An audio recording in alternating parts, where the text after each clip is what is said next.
అలాగే ఆర్టికల్ 19లో 1A all citizens have the right to freedom of speech and expression అంటే వాళ్ళు ఏమనుకున్నారంటే for them it is right to abuse others అనుకున్నారు. ఇవన్నీ కరెక్ట్ చేయాలంటే మటుకు మనం చాలా బలంగా మనలో మనం ఎలాంటి పొరపక్షాలు లేకుండా మనలో మనకి ఎలాంటి గొడవలు లేకుండా ఉంటే తప్ప ఇలాంటి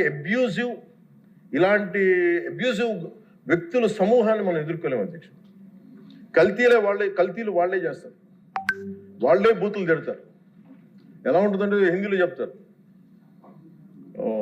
ఉల్టా చోర్ కొత్త వాళ్ళు కూడా అంటే దోపిడీలు చేసే దొంగ పోలీసు వస్తే పోలీసుని దొంగ అని అరిచాడు.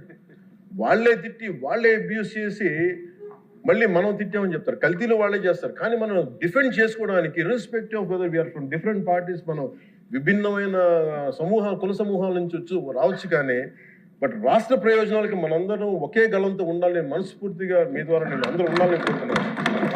అంటే నాకు మీకు ప్రజల ఆకాంక్షలు ఎలా ఉంటాయో తెలియదు, ప్రజల ఆశయాలు ఎలా ఉంటాయో తెలియదు. మీరు బడ్జెట్ వస్తుంది అంటే అరే మాకు ఏం వస్తుంది ఇందులో కోరుకుంటారు. ఒక సమ్మర్లో స్కూల్కి వెళ్ళబోతున్న పిల్లలకి అరే మాకు భవిష్యత్తు మాకు ఏం ఖర్చు ఉంటుంది, ఎంత ఖర్చు ఉంటుంది, తల్లిదండ్రులు రాసుకుంటారు. అది మాకు చిన్నప్పుడు మాకు గుర్తు.